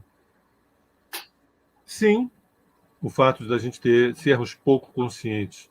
Mas o que dificulta mesmo é realmente a nossa ignorância de não priorizar a conscientização.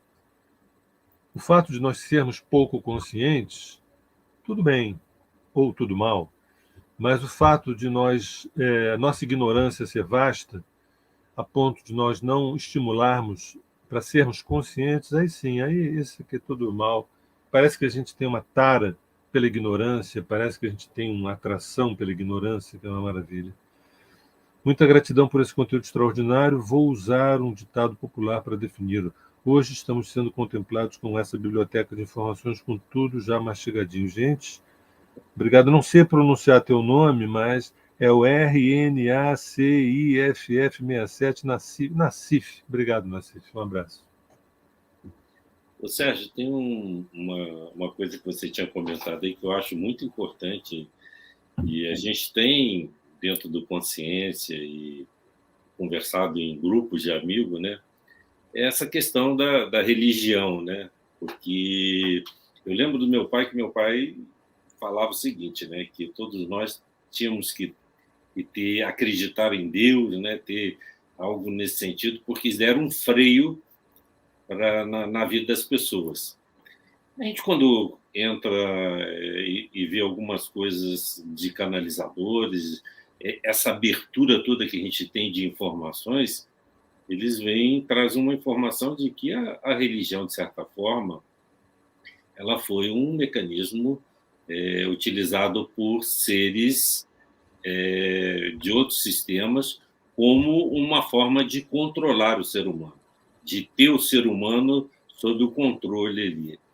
A gente diria que, nos dias de hoje, isso daí está sendo bem mais claro, e a tendência é a gente ter, daqui para frente, algumas mudanças nesse conceito religioso, crença, problemático? O que você acha?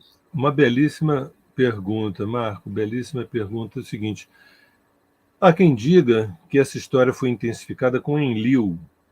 Há quem diga que Enlil intensificou essa história. Gente, olha só, esse negócio de religião é um achado, é uma maravilha. Não precisa matar nem atirar, não. Basta convencer as pessoas de que elas precisam de deuses, né? Então, minha resposta à tua pergunta é o seguinte: sim, é um aspecto de manipulação, um aspecto fortíssimo de manipulação.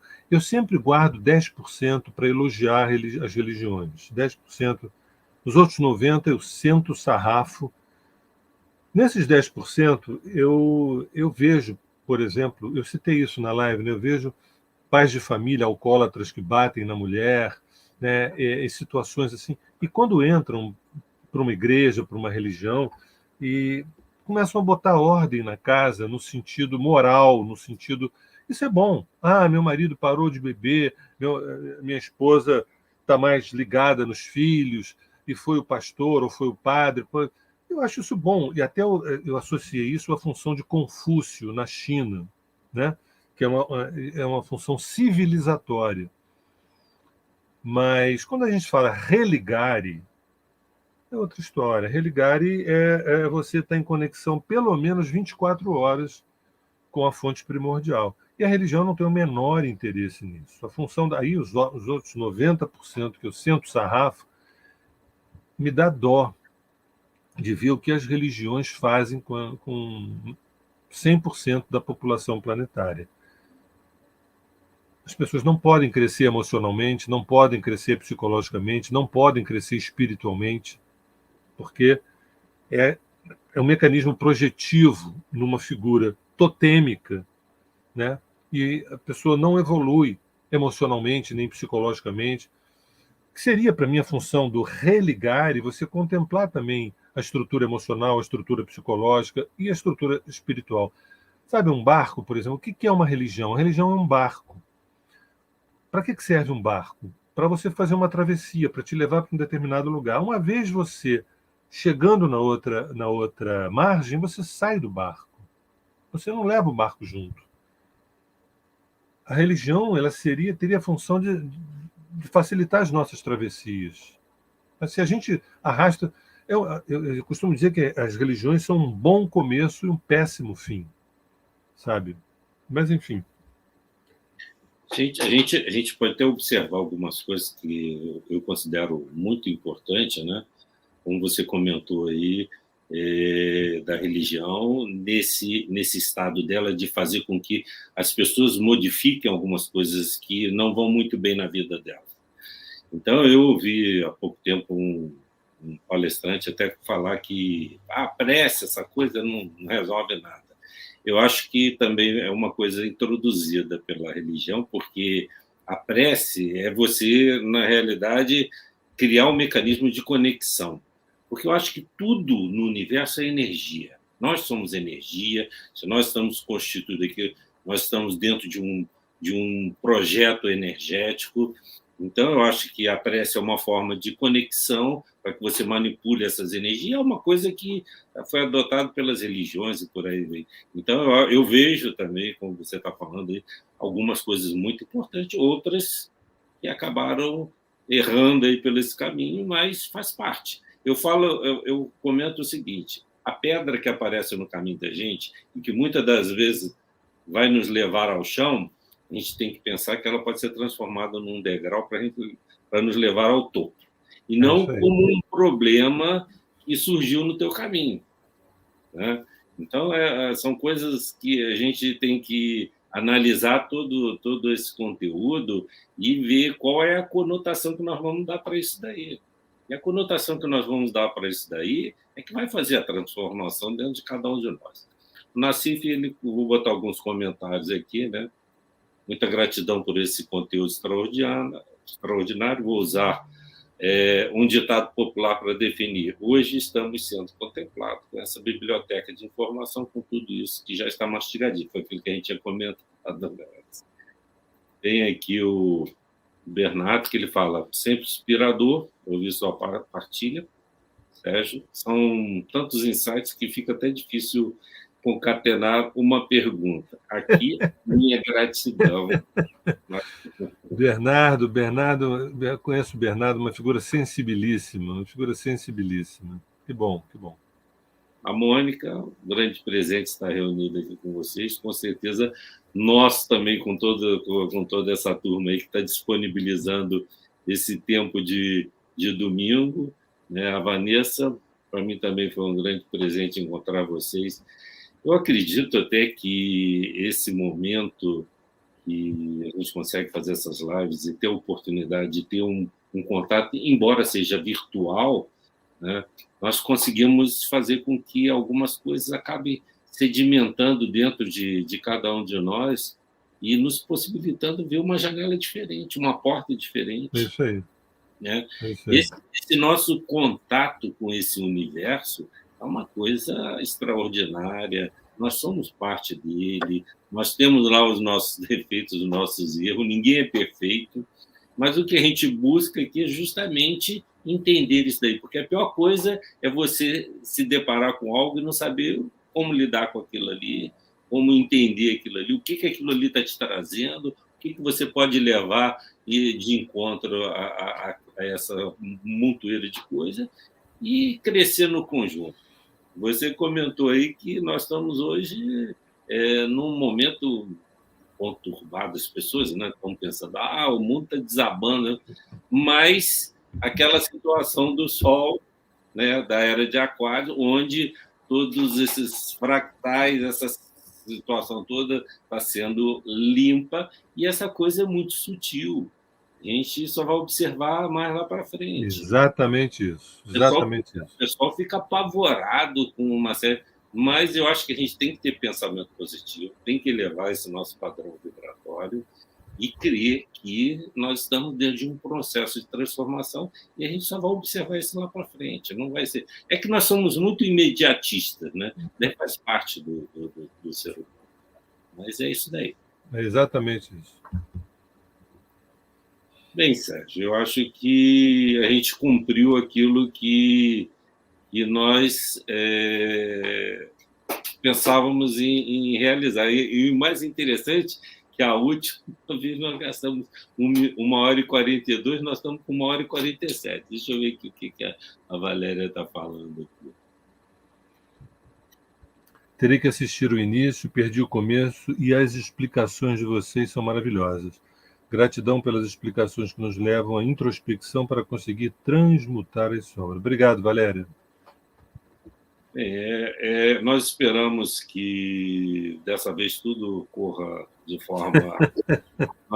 nós nos preparamos para a gente não cair num outro momento como a gente ficou na semana passada, o pessoal querendo ver a palestra toda, a live toda, e não conseguia. De 1h42 caiu lá para 7h15.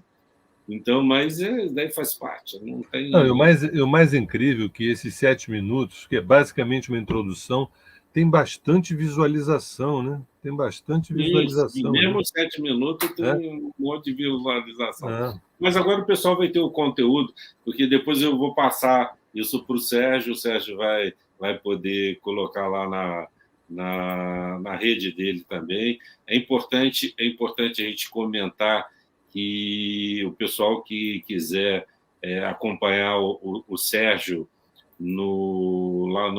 porque algumas pessoas tinham nos perguntado da última vez o que era a Terra de Rudá. Né? Foi. Aí eu tinha até perguntado para você, e agora, se o pessoal quiser acompanhar o Sérgio... Posso falar rapidamente o seguinte. Eu faço parte do grupo Terra de Rudá. Vocês querendo entrar no Instagram da Terra de Rudá, tem muito conteúdo, muito material. Nós temos também um site, www.terraderudá.org.br. Temos um trabalho gratuito via WhatsApp de filosofia, psicologia. Essa live provavelmente vai também para o grupo, chama-se Tornar-se Presente. Né? Quem quiser acesso a esse trabalho gratuito tem que pedir no WhatsApp da Rosa, que é DDD 21 98505-8500, 98505-8500, DDD 21, pede, olha, eu quero fazer parte do trabalho gratuito do Tornar-se Presente via WhatsApp. E é um prazer. Marco, eu quero te agradecer muitíssimo essa oportunidade. É um prazer estar aqui na tua casa, né? Estou em Gramado, não é isso que eu estou? Estou em Gramado, é isso? Pois é. E agradecer a todos que passaram amanhã com a gente. Tá? Já estou ouvindo o barulho aqui dos estômagos roncando. Está na hora do almoço, chegando. É isso daí. A Melissa mandou um recado aqui, um abraço para todos. Infelizmente, ela tinha um compromisso em Londres hoje e ela não ia poder estar participando junto com a gente.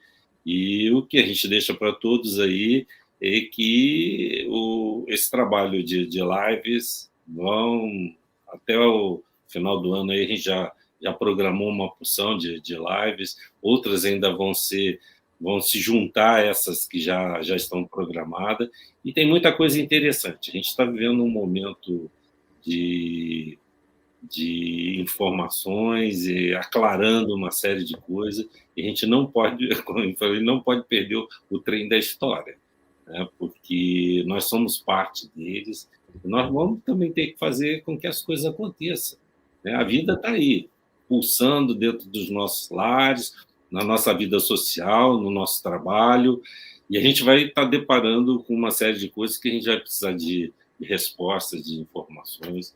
Eu acho que tanto o Sérgio com a Lígia, como o próprio Movimento Internacional de Consciência Cósmica tem buscado levar para as pessoas essas informações.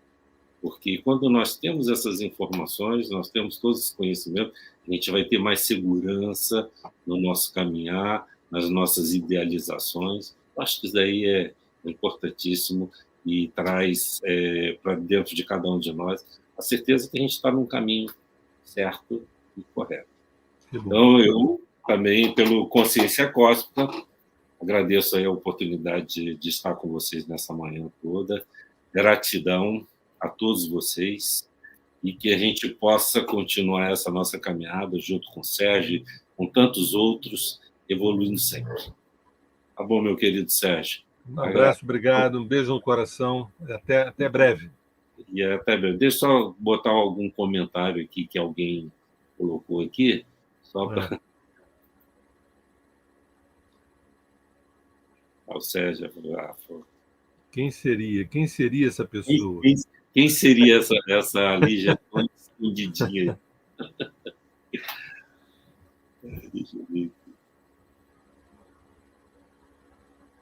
Nossa, Leda, que bom que você está na área, Leda. Fico feliz.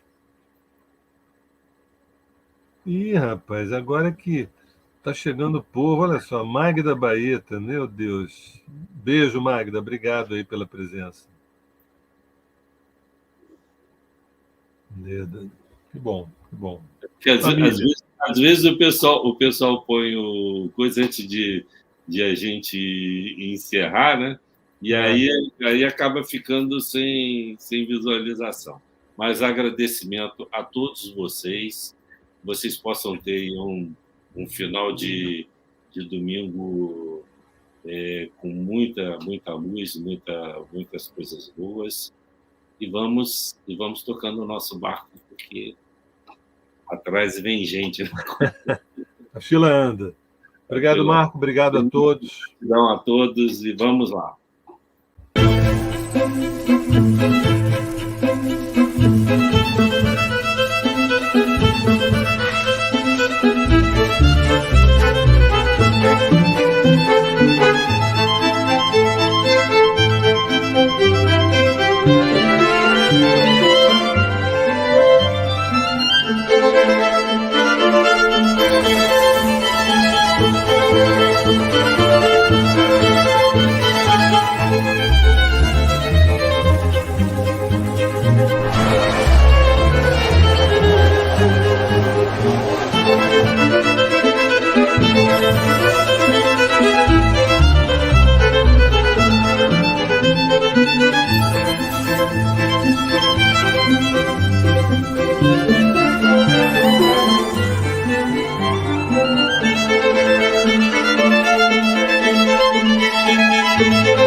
Música